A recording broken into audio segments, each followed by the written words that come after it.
एक क्षण बाद ही आपने मेरे कटे शीश को दोबारा जोड़कर मुझे धन्य कर दिया। देवी, आपकी जय हो। अपनी साधना भंग करके और तुम्हारे सामने प्रकट होकर हमने तुम्हें अपना पुत्र मान लिया है। कहो, क्या चाहिए तुम्हें? तपासुर ने अपनी इच्छा बताने में क्षण भर भी की देर नहीं लगाई। आपके इस पुत्र को अपने हृदय की ज्वाला को शांत करना है और उसके लिए मुझे अपनी शक्तियाँ चाहिए। आप अपनी शक्तियाँ मुझे दे दें।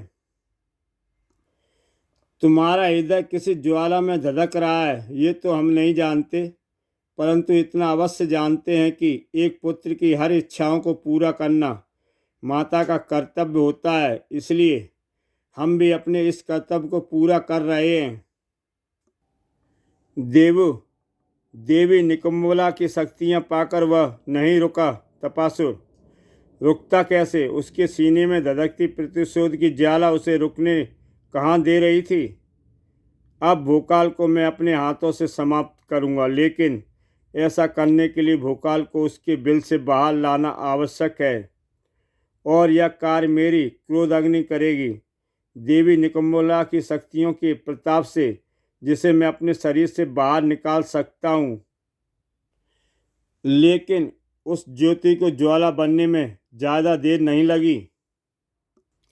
जल्दी वह ज्वाला विकासनगर को धधकती नजर आ रही थी। ओह, इस तरह तो यह सारे नगर को भस्म कर डालेगा। इसे अतिशीघ्र समाप्त करना होगा। इस पर आक्रमण करो। ओह, उस तक पहुंचने से पहले ही हमारे अस्त्र पिघलकर गिर गए। अब तुम्हारी भी यही दशा होने वाली है।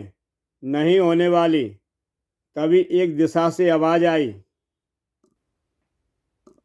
मेरे होते हुए मैं इस इस्पात के मोटे टुकड़े को लेकर सही समय पर यहाँ आ गया। अभी भोकाल के मुख से पूरे शब्द भी न निकले थे कि जिसके बल पर तू इतना बोल रहा है वह अब तेरे हाथ में नहीं रहने वाली। ओह, अब यही दशा तेरी भी होगी। नहीं होगी, क्योंकि मैं पुकार रहा हूँ महागुरु। भोकाल, अब देखता हूँ तू कब तक बचेगा। ओह, तलवार ने तो इसके शरीर को काटा ही नहीं। इसका तात्पर्य इसका शरीर शुद्ध अग्नि से बना हुआ है। मूर्ख, अग्नि को तलवार से काटना चाहता है। कभी ऐसा हुआ है? उफ, ओह, उसकी अग्नि के ताप से तलवार को तपाकर मेरे हाथों से छुड़ा डाला। खैर, वैसे भी इस समय मुझे तलवार की आवश्यकता नहीं है, क्योंकि मुझे इसे काटना नहीं बल्कि बुझाना है, और ऐसा करने के लिए मुझे कुछ क्षणों के लिए यहाँ से जाना होगा। भाग गया, अच्छा किया, नहीं तो इस तरह राख में मिल जाता। मैं राख से मिलने से बचने के लिए यहाँ से नहीं गया था। ओह, तुझे राख में मिलाने का प्रबंध करने के लिए गया था।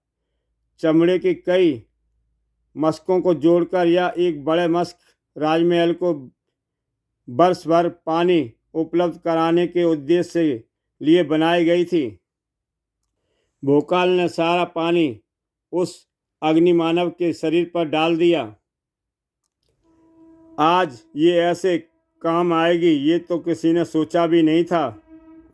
पानी के उस भंडार ने क्रोध अग्नि को ठंडा कर दिया, लेकिन सिर्फ कुछ क्षणों के लिए। ओह नहीं, उसका शरीर तो फिर दहकने लगा। इतने थोड़े से पानी से मैं ठंडा नहीं होने वाला। मेरे लिए तो अथाह जल राशि चाहिए। क्या इतना पानी ला सकता है? अगर कोशिश भी करेगा तो भी नहीं ला पाएगा, क्योंकि अब मैं तुझे यहाँ से जाने नहीं दूंगा। ओह, उसने तो कई अग्नि शिकंजे फेंककर मुझे जकड़ लिया। ओह, उसने अपने शिकंजे में बेबस करके मुझे अपने अग्नि से राख करने का प्रयत्न करना आरंभ कर दिया है। अगर ढाल मेरे हाथ में ना होती तो ये जल्द ही ऐसा कर डालता। मुझे स्वयं को इससे बचाने के लिए कुछ करना होगा और उसके लिए मात्र एक ही उपाय है, इसे ठंडा किया जाए। लेकिन इसे ठंडा करना आसान कहाँ है? उसके लिए तो अथाह जलराशि चाहिए और ऐसी दशा में मैं पानी की एक बूंद भी नहीं ला सकता। एक क्षण शायद ला सकता हूँ। भोकाल के दिमाग में क्या चल रहा था?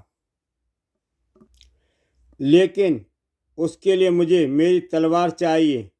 लेकिन इस दशा में क्या मैं अपनी तलवार हासिल कर सकता हूँ? हाँ, उफ नहीं कर सकता। ये अग्नि शिकंजे मुझे इस स्थान से हिलने ही नहीं दे रहे हैं। ताकत काम नहीं आई तो। भोकाल ने बुद्धि से काम लिया और एक दूसरे तरीके से भी तलवार मुझ तक पहुंच सकती है, लेकिन उसके लिए मुझे अपने आप को साक्षात काल के गाल में धकेलना होगा, क्योंकि मुझे मेरा बचाव करने वाली ढाल को फेंकना होगा। वो भी ऐसे कि ढाल उड़ती जाए और तलवार पड़ी तलवार को लेकर वापस उड़कर मुझ तक पहुंच जाए। पहुंच गई। अब मुझे अपनी तलवार में समाई ज्वाला शक्ति से धरा का सीना फाड़ने में जरा भी विलंब नहीं करना चाहिए, क्योंकि मैं ऐसा करूंगा तभी धारा के गर्भ में मौजूद अथाह जलराशि ऊपर आएगी और इसकी आग को ठंडा करेगी। कर रही है, कर रही है। हो गई। उसके समाप्त होते ही उसके शिकंजे भी मेरे शरीर से अलग हो गए। अब मैं मुक्त हूँ। लेकिन अब मेरे लिए करने को कुछ नहीं रहा, यह सोचने के सिवा कि आखिर इसे किसने भेजा था और क्यों भेजा था। यह मेरी अग्नि है, क्रोध अग्नि, जिसे तुमने बिल से बाहर निकालने के लिए भेजा गया था, ताकि मैं तुझे मारकर अपने सीने में धधकती आग को ठंडा कर सकूं। तुझे तो शायद मैं पहचानता हूँ। तू तपासुर ही है ना? उस हिमराज का भाई जो मेरे हाथों मारा गया था। हाँ, उसी का भाई हूँ मैं। उसी की हत्या का बदला लेने आया हूँ मैं तुझसे। ओह, लगता है इसके बाद तेरा कोई तीसरा भाई आएगा हिमराज और तेरी हत्या का प्रतिशोध लेने के लिए।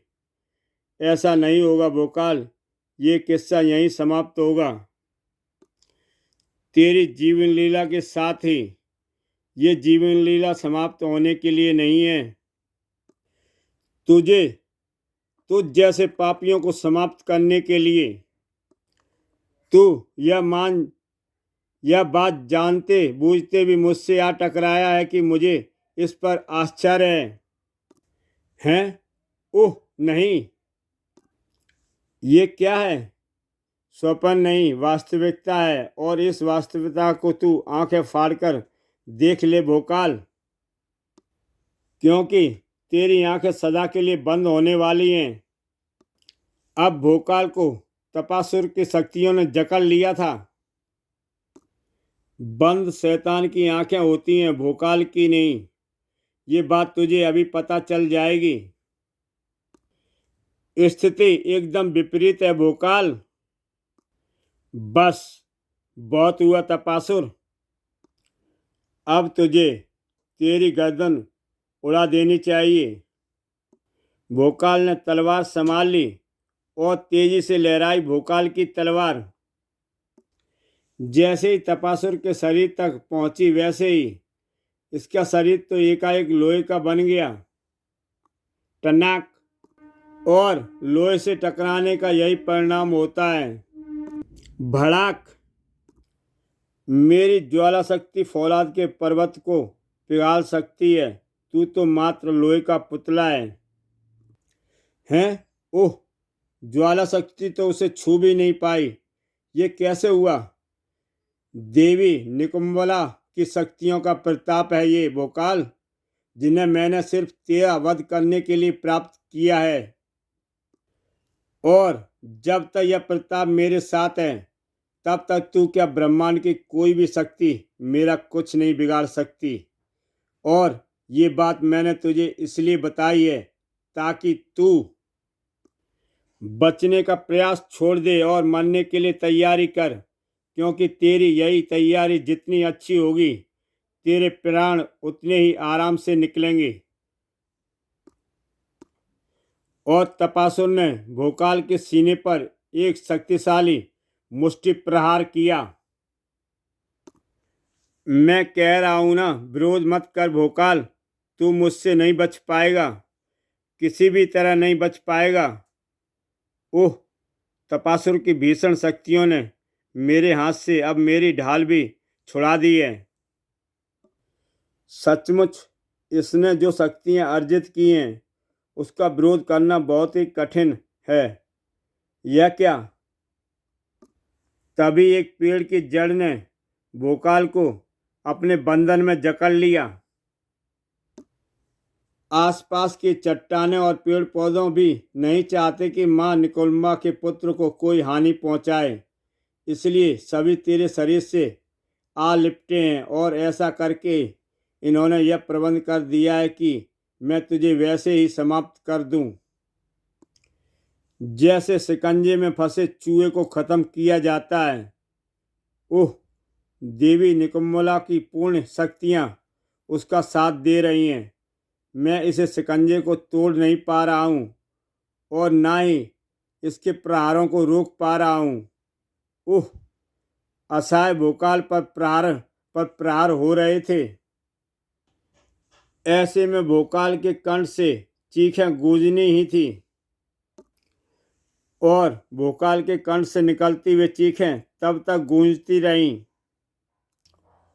जब तक भोकाल का शरीर शांत नहीं हो गया। भोकाल के शरीर के शांत होते ही गूंज उठा तपासुर का ब्यासी ठाका। मार डाला मैंने भोकाल को, मार डाला, अपने हाथों से मार डाला। ले जाओ मृत भोकाल के इस शव को और ले जाकर इसे सिंहों की घाटी में डाल दो, ताकि वे सिंह भी असली भोकाल के मांस का आनंद उठा सकें, जो वर्षों से मेरे द्वारा मारे गए नकली भोकालों का मांस खाते आ रहे हैं। अब तपासुर की खुशी का ठिकाना न था और उसके सैनिक भोकाल के शरीर को घसीटते हुए ले गए। इंसानी मांस की गंध ने घाटी में मौजूद शेरों की भूख को जगा दिया। सभी एक साथ भोकाल के शरीर की तरफ झपटे। कुछ ही क्षणों में सारी घाटी शेरों की दाढ़ से गूंजने लगी। शेरों की आवाज़ें बता रही हैं कि भोकाल का मांस मिलने की खुशी में सभी जश्न मना रहे हैं। सही कहा, आओ यह सूचना स्वामी तपासुर को दें। सुन लिया तुमने कि तुम जिसे अपना मावली, अपना रक्षक मानते थे, उसे सिंहों ने खुद खा लिया। और ये तो तुम सबने देखा ही था कि सिंहों को भोकाल का वह मांस मैंने पहुंचाया था। मैंने मारा था भोकाल को, इसलिए तुम सबको मेरी अधीनता स्वीकार करनी होगी।